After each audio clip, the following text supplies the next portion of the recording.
नमस्कार, सुप्रभात। स्वागत है आप सभी का उत्तराखंड के बुलेटिन में और राज्य की खबरों के साथ मैं हूं प्रीति बिष्ट। सबसे पहले बात करेंगे कैबिनेट की बैठक की। तो कल महत्वपूर्ण बैठक हुई है त्रिवेंद्र कैबिनेट की, जिसमें 27 अहम प्रस्ताव पर मुहर लगी है और जो बड़ा फैसला लिया गया है वो महाविद्यालय और विश्वविद्यालय को लेकर लिया गया है। तो क्या कुछ बड़े और अहम फैसले लिए गए हैं कल कैबिनेट में और क्या इसके आगे आप पर प्रभाव पड़ने वाले हैं, इस रिपोर्ट में देखिए।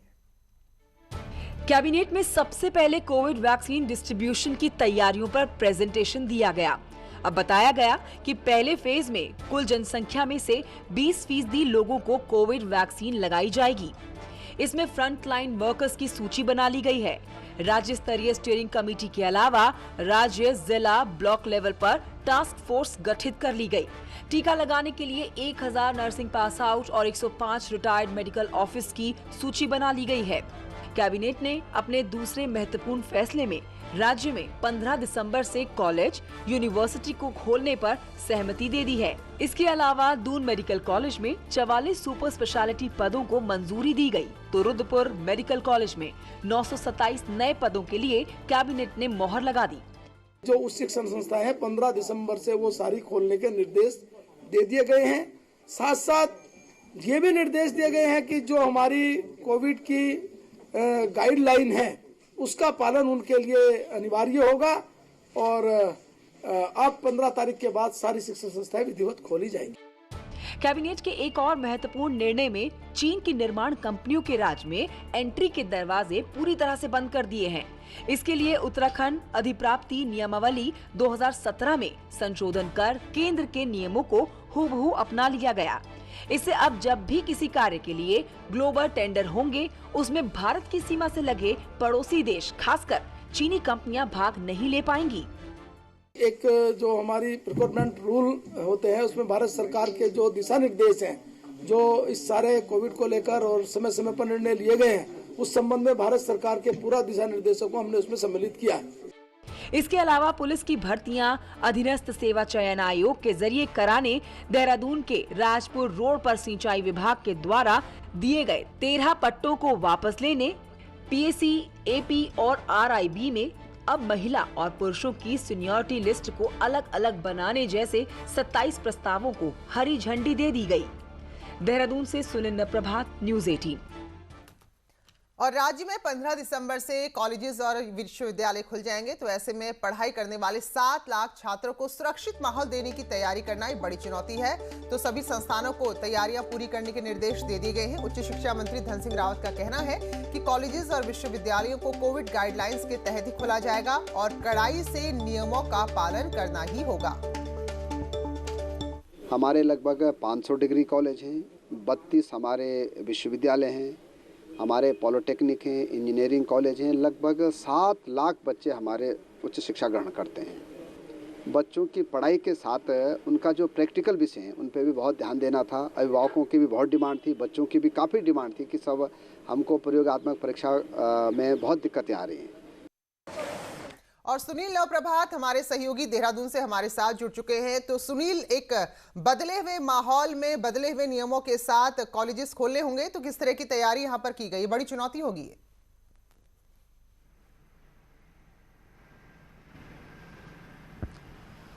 देखिए प्रीति, आपकी आवाज़ मुझ तक स्पष्ट नहीं पहुंच पा रही है, लेकिन जहां तक मैं समझ पाया हूं कि जो 15 दिसंबर से जो शैक्षणिक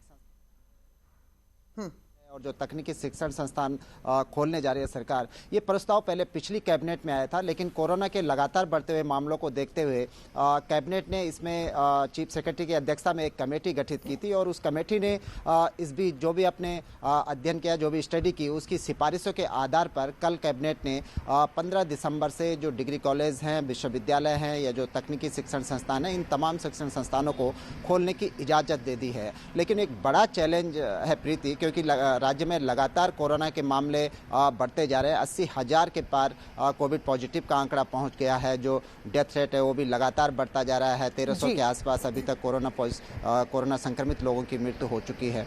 ऐसे में जो शिक्षण संस्थान खुलने जा रहे हैं, सरकार के लिए चैलेंज होगा, उस शिक्षा विभाग के लिए चैलेंज होगा कि वो किस तरह से मैनेज करेगी, क्योंकि राज्य में जो तमाम शिक्षण संस्थान हैं उनमें बाहरी राज्यों से भी बड़ी संख्या में स्टूडेंट्स देहरादून आते हैं। उनका यहाँ पर एंट्री का क्या रूल होगा, किस तरह से पूरा पठन पाठन चलेगा। हालांकि जो उच्च शिक्षा विभाग है, उच्च शिक्षा मंत्री है, उनका कहना है कि उनकी प्राथमिकता रहेगी कि पहले शिफ्ट में उन बच्चों को प्राथमिकता दी जाएगी जो प्रैक्टिकल सब्जेक्ट वाले हैं। इस तरह से उच्च शिक्षा विभाग ने पहले भी ये बात कही थी जब पहले 15 नवंबर से हायर एजुकेशन सिस्टम को खोलने की बात हुई थी कि जो छोटे कॉलेज हैं जहां पर स्टूडेंट्स की संख्या कम है, पहले उनको खोला जाएगा। लेकिन अभी होगा क्या आगे, किस तरह से 15 दिसंबर के बाद इनका संचालन होगा, इसकी एसओपी जल्द ही जारी होगी, ये उस शिक्षा विभाग का कहना है। उसके बाद ही कहा जा सकता है कि किस तरह से मैनेज होगा एक पूरी चीजें। चलिए, बहुत बहुत शुक्रिया सुनील आपका। तो जो राज्य में है वो छात्र तो हैं, इसके अलावा जो बाहर से आते हैं उनके लिए भी यहाँ नियमों का पालन कड़ाई से करवाना ही होगा। बहुत बहुत शुक्रिया सुनील आपका जानकारी के लिए। और अब कोरोना का अपडेट आपको देते हैं। तो कल यानी कि बुधवार को राज्य में कोरोना के 515 नए मामले सामने आए, जबकि 13 लोगों की कोरोना की वजह से मौत हुई है। तो इस तरह से अगर हम एक्टिव केसेस की बात करें, यानी कि वो लोग जो इस वक्त राज्य में कोरोना से पीड़ित हैं, उनका आंकड़ा 5000 के पार पहुंच गया है। तो कोविड के मामले फिलहाल कम नहीं हो रहे हैं। अगर आप एवरेज देखें तो लगभग 500 मामले हर रोज सामने आ रहे हैं और 10 से ऊपर लोगों की जान हर दिन जा रही है। तो अभी ऐसे में सावधान रहने की जरूरत है। भले ही जरूरत को देखते हुए और जो हालात को देखते हुए कुछ चीजें शुरू करनी पड़ रही है। विश्वविद्यालय अब खुलेंगे 15 तारीख से। इसके अलावा बहुत सारी चीजों में छूट दी गई है, लेकिन मामले लगातार सामने आ रहे हैं, तो इसलिए अभी भी सावधानी की जरूरत है।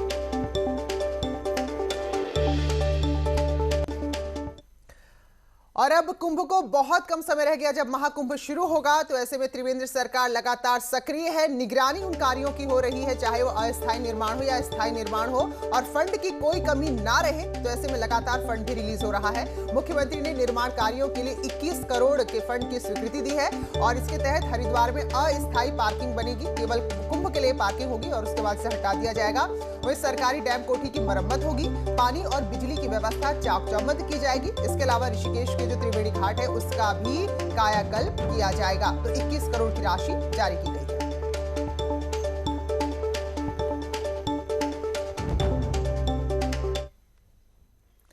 तो कोरोना की वजह से काम में वैसे ही बहुत ज्यादा देरी हो गई है, तो एक बहुत बड़ी चुनौती है कि इतने बड़े आयोजन को सफलतापूर्वक कैसे पूरा किया जाए। और कुंभ मेला अधिकारी दीपक रावत भी इस बात को लेकर लगातार दौरे कर रहे हैं। ऋषिकेश स्वर्गाश्रम क्षेत्र का दौरा उन्होंने किया, निर्माण कार्यों का जायजा लिया, जहां पर कमी मिली है वहां पर आदेश दिए हैं।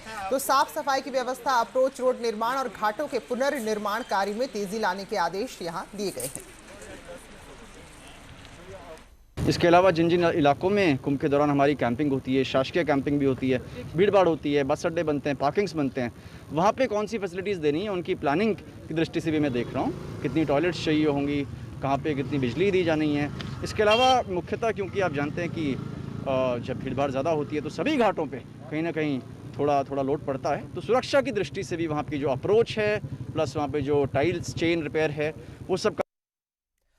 चलिए, और अब बात करेंगे राजनीति की, बात करेंगे 22 के चुनाव की। तो बीजेपी के राष्ट्रीय अध्यक्ष उत्तराखंड दौरे पर आए तो कार्यकर्ताओं में जोश भरा और 70 विधानसभा सीटों वाले इस राज्य में 60 सीटें जीतने का दावा किया। तो क्या किसी सत्तारूढ़ दल के लिए इतनी बम्पर सीटें लाना मुमकिन है? क्या कुछ यहाँ का कैबिनेट के अगर हम बात करें जो समीकरण है राजनीति को, क्या कहता है, इस रिपोर्ट में देखिए। बीजेपी के राष्ट्रीय अध्यक्ष उत्तराखंड दौरे पर आए थे तो उनका जोरदार स्वागत हुआ और इस दौरान संगठन ने दावा किया कि बीजेपी 2022 में इतिहास नहीं दोहराएगी, बल्कि 60 सीटें जीतकर नया इतिहास बनाएगी। लेकिन ये कैसे होगा, इस पर भी नड्डा से विचार मंथन हुआ। राष्ट्रीय अध्यक्ष ने पार्टी को कहा है कि वो रोड मैप बनाए, कैसे, कब और क्या कार्यक्रम संगठन पार्टी वर्कर्स को दे रहा है। दिल्ली कार्यालय को भी इसकी मिनट टू मिनट सूचना भेजी जाए। यानी कि दून का कमांड एंड कंट्रोल सेंटर अब दिल्ली होगा। दिल्ली से ग्रीन सिग्नल मिलेगा और उसे इम्प्लीमेंट देहरादून में किया जाएगा। निश्चित रूप से माननीय राष्ट्रीय अध्यक्ष जी ने कहा है कि अब जो भी आप कार्यक्रम बनाएंगे और जो भी आप काम करेंगे उसको सेंटर के साथ कोऑर्डिनेशन करके उनको सूचना देते, आप समय समय पर सूचना देते रहेंगे। तो इससे स्पष्ट है कि केंद्र भी बहुत बारीकी से हर चीज को ऑब्जर्व करेगा, दिशा निर्देश देगा और उनके दिशा निर्देशों पर ही हम अपनी पार्टी को आगे बढ़ाएंगे। पार्टी का कहना है कि ये बीजेपी का कल्चर है, यहाँ कोऑर्डिनेशन और टाइम बाउंड के तहत काम किया जाता है, खासकर जब टारगेट चुनाव में 70 में से 60 सीटें जीतने का हो। पार्टी में केंद्र से लेकर बूथ तक एक तालमेल का दृश्य रहता है। क्योंकि प्रदेश इकाई को रोड मैप तैयार करना है तो उसके बारे में अपना रोड मैप तैयार हम करेंगे, लेकिन केंद्र को भी इसके बारे में अवगत कराएंगे और जहां उनके मार्गदर्शन की और सहयोग की अपेक्षा होगी उसे भी हम केंद्र से प्राप्त करेंगे। बीजेपी की तैयारी विपक्ष के लिए खतरे की घंटी है, क्योंकि उसे अब न सिर्फ प्रदेश बीजेपी के रणनीतिकारों से दो हाथ करने होंगे, बल्कि दिल्ली की कमांड एंड कंट्रोल सेंटर से रणनीतिकारों का भी सामना करना पड़ेगा। देहरादून से सुनील प्रभात, न्यूज़ 18। और अब बात करेंगे सरकार के एक अहम फैसले की, एक अहम शासनादेश की। तो इस पर मुहर अब लग चुकी है। कोविड के चलते जो सरकारी नौकरियों में भर्ती प्रक्रिया बीच में ठप रही, तो ऐसे में 6 महीने की छूट उम्र में मिलेगी और सरकार ने उम्र सीमा की छूट को लेकर बाकायदा शासनादेश जारी कर दिया, यानी कि अभी आधिकारिक हो गया है। 1 जनवरी 2020 के आधार पर उम्र सीमा पार कर चुके जो भी कैंडिडेट है उनको 6 महीने की छूट मिलेगी, यानी कि अगर 6 महीने पहले वो अपनी उम्र सीमा को पार कर चुके लेकिन फिर भी वो योग्य होंगे किसी पद पर अप्लाई करने के लिए, ये छूट लोक सेवा आयोग और अधीनस्थ सेवा चयन आयोग में निकली भर्ती में दी जाएगी। खबर हरिद्वार से है, जहां भीमगौड़ा के टापू मैदान में क्रिकेट खेलने के दौरान 2 युवकों में महज 20 रुपए को लेकर जो हाथापाई शुरू हुई तो काफी देर तक चलती रही और ये दोनों युवकों के बीच क्रिकेट मैच में 20 रुपए की शर्त लगी थी। एक युवक ने जीतने पर दूसरे युवक से पैसे देने मना किया, तो उसके बाद हाथापाई शुरू हुई और काफी देर तक ये हंगामा यहाँ पर चलता रहा।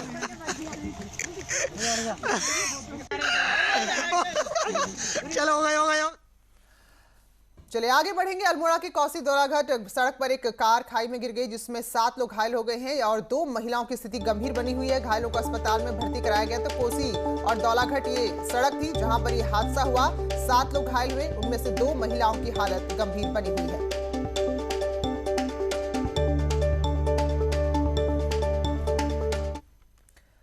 एक ब्रेक के लिए रुक रहे हैं, लौटेंगे जल्द ही।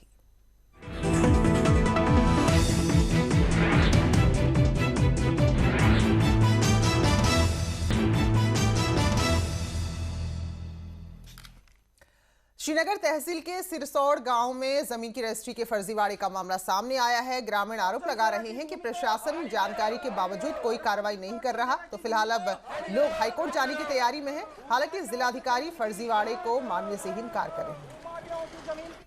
इस पर प्रशासन द्वारा कुछ भी नहीं किया जा रहा है और हमारी इस जमीन को क्या कहते हैं लोगों द्वारा फर्जी रजिस्ट्री कर दी गई है, फर्जी आधार कार्ड बनाया गया है, फर्जी बैंक अकाउंट खोला गया है और अवैध भंडारण के समय ये कहना है कि जहाँ सड़क का मुआयना कुछ नहीं किया गया है उसी जहाँ चाहे वहाँ मर्जी आए। रजिस्ट्री का मैटर तो नहीं है, एसडीएम के लिए हमने जांच के लिए भेज दिया है।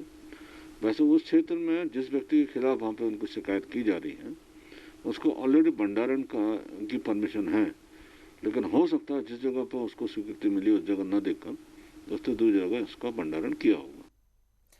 खटीमा पुलिस ने 4 किलो चरस और 20 ग्राम स्मैक के साथ 3 लोगों को गिरफ्तार किया है। इनमें से 2 आरोपी खटीमा के जबकि एक उत्तर प्रदेश का रहने वाला है। फिलहाल तीनों आरोपियों के खिलाफ एनडीपीएस एक्ट के तहत मुकदमा दर्ज कर आगे कार्रवाई की जा रही है। जो है ये चरस और स्मैक लेके जा रहे हैं, जिसपे हमारी टीम द्वारा चेकिंग के दौरान इन 3 लोगों को रोका। इसमें से तारिक और चांद और समीर ये लोग लोकल खटीमा के रहने वाले हैं। दूसरा हरजिंदर जो कि पीलीभीत का रहने वाला है, इन्हें मौके पे गिरफ्तार किया गया और इनके पास से करीब 4.5 किलो चरस और 20 ग्राम स्मैक बरामद करी गई है।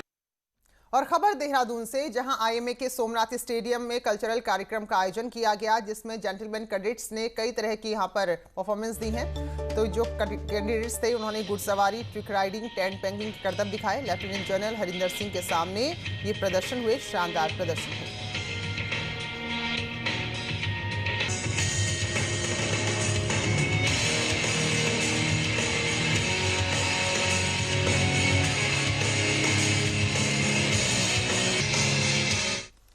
तो आईएमए में जेंटलमैन कैडेट्स के लिए अवार्ड सेरेमनी का आयोजन किया गया, जिसमें जेंटलमैन कैडेट्स और उनकी कमांड में बेहतरीन काम के लिए अवार्ड्स दिए गए। लेफ्टिनेंट जनरल यहां पर पहुंचे थे और उन्होंने यहां पर मेडल और अवार्ड प्रदान किए। I've got this trophy of best shot in fast rifle in the weapon training, ma'am. Actually, it's a good feeling, and I would like to thank to my instructors for this because it's the result of their efforts. And I would not to like to forget the name of my alma mater, Army Cadet College. Yes, it's the grooming of that college itself also. It is a great feeling, and I am thankful to my directing staff my instructor and my course mate who have helped me along this journey.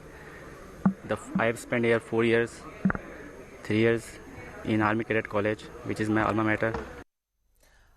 और चलिए अब आपको दिखाते हैं भारतीय सैन्य अकादमी का वो म्यूजियम, वो संग्रहालय जहां पहुंचते ही कैडेट्स के अंदर देश प्रेम की भावना अपने आप जागृत हो जाती है।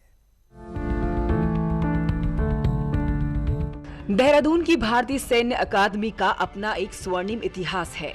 यहाँ पर आने वाला हर कैडेट अपने साथ इस इतिहास की यादों को भी ले जाता है। यहाँ का म्यूजियम हॉल वीरों की गाथाओं से भरा पड़ा है, साथ ही वीरता की निशानियां भी रखी गई हैं। यहाँ पाकिस्तान के जनरल नियाजी की वो रिवॉल्वर है जब पाकिस्तानी फौज ने भारतीय सेना के सामने हथियार डाल दिए थे। तो 2008 में मुंबई आतंकी हमले में आतंकवादियों से लोहा लेते शहीद हुए संदीप उन्नीकृष्णन की शहादत की गाथा भी लिखी गई है। मैडम, जैसे कि आप ध्यान से देखेंगी तो जितने हमारे प्रिंसली स्टेट्स थे और सेकेंड वर्ल्ड वॉर के जो वेपन्स उस टाइम पे जो प्रयोग हुए थे, उन वेपन्स को भी इधर डिस्प्ले किया गया है। तो इन वेपन्स को और इन सभी भावनाओं को देखते हुए हमारा एक जो जेंटलमैन कैडेट आता है उसके अंदर देशभक्ति की भावना अपने आप ही अंदर से उजागर होती है। इस म्यूजियम में दूसरे विश्व युद्ध में इस्तेमाल किए गए हथियार, तोप, तलवारें भी मौजूद हैं। मेडल्स के साथ साथ मित्र देशों के झंडे, शौर्य चक्र, परमवीर चक्र, करगिल युद्ध में शहादत पाए वीरों की तस्वीरें और गाथाएं यहाँ पर प्रदर्शित की गई हैं, जिनके बारे में कैडेट्स को लेक्चर से लेकर मोटिवेशनल स्पीच दी जाती है। इस म्यूजियम में जैसे कि आप देख सकते हैं हमारे जितने आज तक वीर योद्धा हुए हैं, हमारे जितने भी गैलेंट्री अवार्डीज हैं, परमवीर चक्र, शौर्य चक्र, कीर्ति चक्र, उन सब की वीरता को यहाँ पर दर्शाया गया है। उसके साथ साथ जब हम एक जेंटलमैन कैडेट को इस हॉल में लेके आते हैं तो उनके अंदर एक नया उत्साह, नया जोश भरता है। IMA के इस म्यूजियम में कई देशों के कमांडेंट तक अपनी उपस्थिति दर्ज करवा चुके हैं। पास आउट होने वाले कैडेट्स यहाँ से इन्हीं योद्धाओं जैसा जज्बा अपने साथ लेकर जाते हैं और इसी उद्देश्य से यहाँ के कैडेट्स को यहाँ के हॉल में पढ़ाई कराई जाती है। न्यूज़ 18 के लिए देहरादून से भारती सकलानी की रिपोर्ट।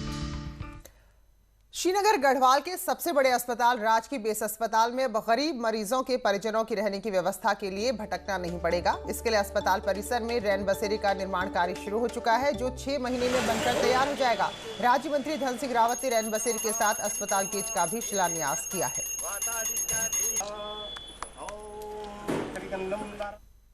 तो उत्तराखंड की खबरों में फिलहाल इतना ही। ब्रेक के बाद भी सिलसिला जारी है।